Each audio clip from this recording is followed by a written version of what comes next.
Welcome back on a Friday show. I'm Spencer Linton alongside Dave McCann in Studio B. Speaking of quarterback battles, why not bring in a man who was in a few and won it and then led BYU to a 10-win season after he eventually won it in 2011? He is Riley Nelson, back on BYUSN. Riley, how are you today? Good. And if Gary wins it, so you mentioned that year, that was the 2011 year.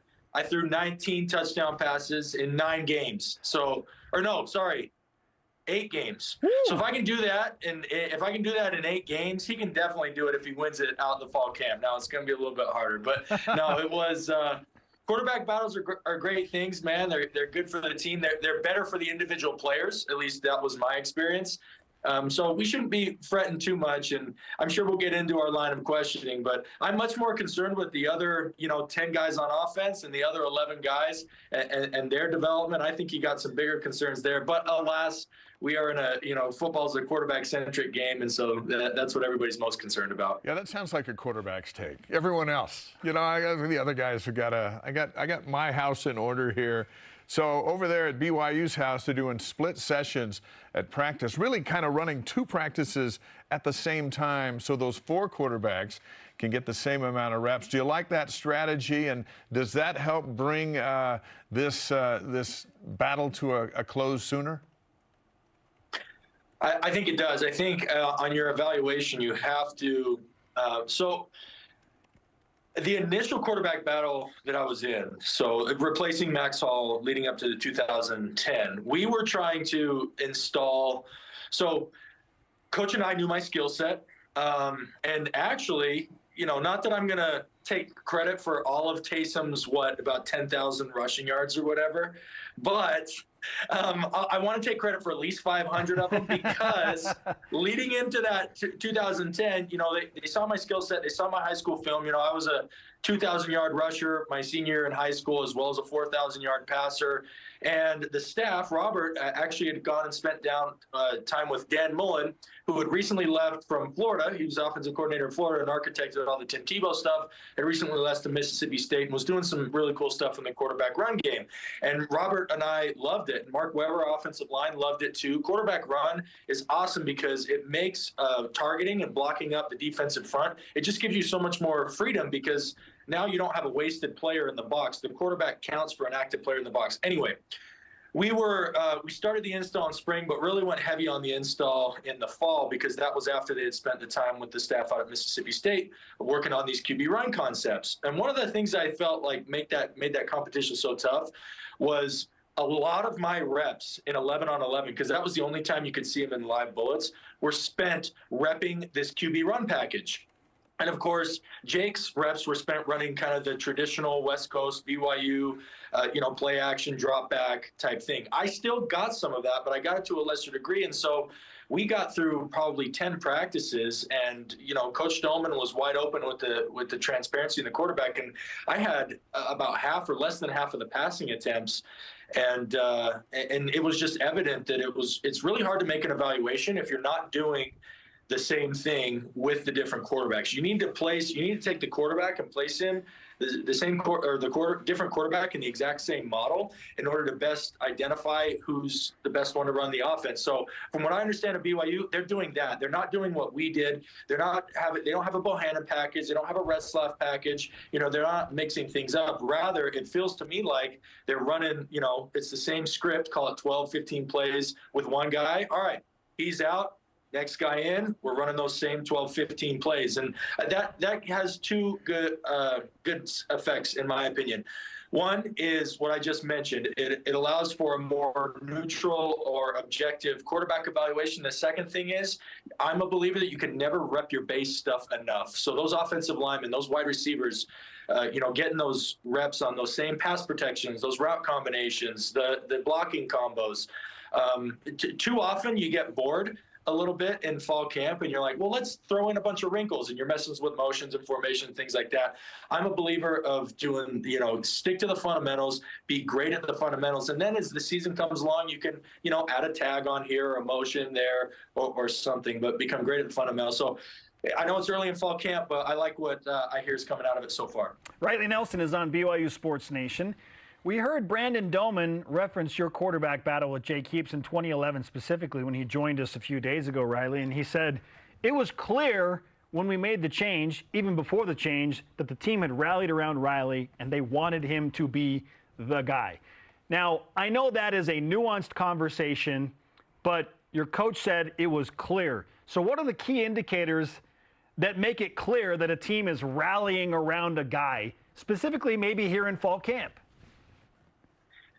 This is one of those things that is so difficult to articulate. Anybody that's been in a locker room, I think, can, like, and I'm not just talking a college locker room, right? I'm talking about any team sport at any level. Well, maybe let's say at least call it varsity high school, where like it's truly about, you know, competition and working together as a team. It's one of those things that's much more easily felt than it is described with words. But I think the biggest thing for me is body language in adverse situations. Like, and I think enough time has passed, and you know, Jake was back for the old man game, and he's doing his great things, you know, leading the Elite 11 and doing all of those things. So I think it's enough time has passed that we can kind of talk frankly back then. You got in a 3rd and 8 back in that 2011 with Jake, and you saw the eyes in the huddle, and it was like the wide receiver or the offensive line are like, man, I better give this guy like a big pocket with a lot of time. The wide receiver's like, man, if I don't, you know, I got to get really open so that we can get a ball. One of the things that both kind of my skill set and my approach to the position in the game was that, like, guys, like, all heck could break loose and we'll still find a way and get these 8 yards. And part of that had to do with the fact that I could run around a little bit, but part of it was just like I instilled it's different kind of leadership styles. Mine was much more like, guys, football's a game of chaos. It's violent. You never know what's going to happen from play to play. That's okay as long as we're, you know, set on being competitive and you know, giving our best effort and never giving in, as opposed to, you know, a different or alternative approach might have been like, we have to be exact and perfect in our execution. Some coaches are great at focusing on like, you have to be exact and perfect in that execution. I was one that found that the game was more productive for me as a quarterback if I focused more on our effort and our competitiveness. And I think it's just, you talked about it. It's multifaceted. It's very nuanced. But you say, what's one of the clear indicators? I felt like one of the clear indicators with me, and it also happened with those comebacks that year. The comeback with Utah State, you know, the red alert in the bowl game. There was a couple, we were down 14 points to Oregon State at half. We were down 10 points to Hawaii at half, you know, but there was never any like panic or nobody ever got tight. And so that to me is one of the biggest indication. Who is most at ease, or sorry, who's in there when the offense feels most at ease is probably one of the indicators that I'd summarize that big, long diatribe and saying. Great stuff. That was a big, long diatribe. Great stuff. But we enjoyed it. Hey, Riley, let me ask you this. What is it like for these two quarterbacks as they take the practice field every day, wondering if they are the starting quarterback or not? How much did you have to overcome that just to get out there? And if you had a bad day, was that it? Or did you have to fight through this emotional battle of fall camp's a month as opposed to one bad day? But what's it like for these guys trying to figure out if they're going to be the starter or not? I feel like I was similar to them. I played freshman year at Utah State. I played in, I think, 7 or 8 games behind Max that 2009. So I had, college football experience as a starter, as a backup, as do at least Bohannon and Retzlaff and these other guys, right? You got the whole room there. So they've been through it, so you know it intellectually, but you hit the nail on the head, Dave. It's all about managing emotions, because intellectually, like, the coach isn't going to make the decision off one drive in team. But when you go out and, maybe the defense switches on you late and you end up checking you had the wrong run check on first down, and then on second down, you're late to your backside read and you dirt your check down at your running back's feet. Oh, and also, you passed up number 2. If you would have been on time to number 2, you would have had him, but you were late. So now you rush a check down and you throw it at his feet. And then 3rd and long comes and the coach whistles, and the defense brings the house and the coach whistles a sack, as you're hitting your back foot in your drop. And like, there's your team reps for the day, or half your team reps for the day. Like, that is an emotional gut punch. But intellectually that's not disqualifying you, but that's not what your like visceral reaction says. Your emotions are telling you like, dude, you're done. Like, you're out of here. And it's those emotions from drive to drive, from period to period in practice, and from day to day. So it is an intense experience. I do not envy those guys going through it, but I can tell you, having been on the other side of a couple of them, I was so much better off for it. So like a lot of the best things in life, they're going to hate it. Well, not hate, but it's going to be not very enjoyable as they're going through it. But as they come out the other side and they get into the season and they earn the respect and loyalty of their teammates, they're going to be grateful for what they went through. Yeah, well said. All right, Riley, let's finish with this. And each of the two quarterbacks that are at the front of this race have a significant advantage. One, Jake Retzloff has been in Aaron Roderick's offense and been around the program much longer than Gary Bohannon, which is why a lot of people feel like he is the incumbent, because he's just been here longer, and he's coming off a scenario where he's ultra motivated because BYU lost all 4 games that he played in, so he wants to build off that.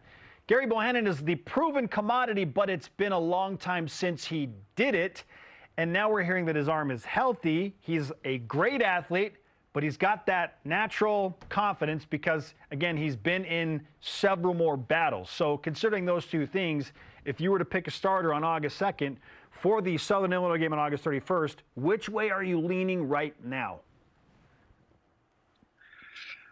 Good question. I'm going to fight the urge to dodge it because, like, I'm not in practice. I'm not seeing the film. I'm not in the meeting rooms with them and all of those things. But I can tell you this. Back when I was doing the radio analyst, Aaron was gracious enough to give Greg and I, an hour or two. We met with him one time in the summer leading up and just like, Coach, tell us, what are you trying to accomplish? What new wrinkles do you have in the offense? Not so much that we're going to give away any trade secrets on air, but it just helps us call the game so much better if we have a little bit of context as to what, you're trying to accomplish. And we did that for 3 or 4 years in a row. And every year, Aaron got up on the whiteboard and laid out their offensive priorities. And taking care of the football was number one and never moved. After that, it kind of switched from, we need to establish the run and then play action off the run is our best. So establishing the run is best. Next, it was like we have to be better in critical down. So third down and red zone. So like priorities kind of 2 and 3, they kind of would the rank order would change, but it was protecting the football was number one. And I know Jake, reminded everybody that he didn't have a single turnover in spring ball. But then I've also heard him on your show and in other interviews talk about how if you don't take chances, if you don't take calculated risks as a quarterback, you're eventually going to get choked out over the course of a game.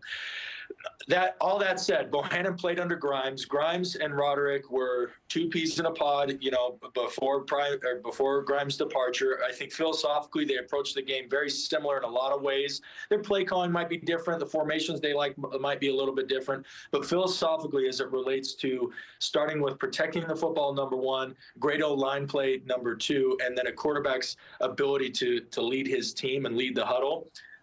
Even if that's through making just great checks in the run game, Bohannon has that edge. All this said, I do feel like I guess I'm going to make it conditional. My prediction will be conditional. If you truly feel that Retzloff has put his, perhaps whether it was decision-making, whether it was just caught up in the moment, whether it was inaccuracy or whatever it was, but if you truly feel like he's put his, at times, recklessness with the football behind him, he's your guy. If that is still a major concern for you and you are not 100% settled in your mind that Jake isn't going to go out there and put the possession of the ball in jeopardy, you've got, all that tape and all that body of work for Bohannon on the other side, and you trot him out there. Because as Roderick says, possession of the football is precious. It truly is all that matters in the course of a football game, because you cannot score points without the football, and points are what ultimately determine the outcome of the football game. So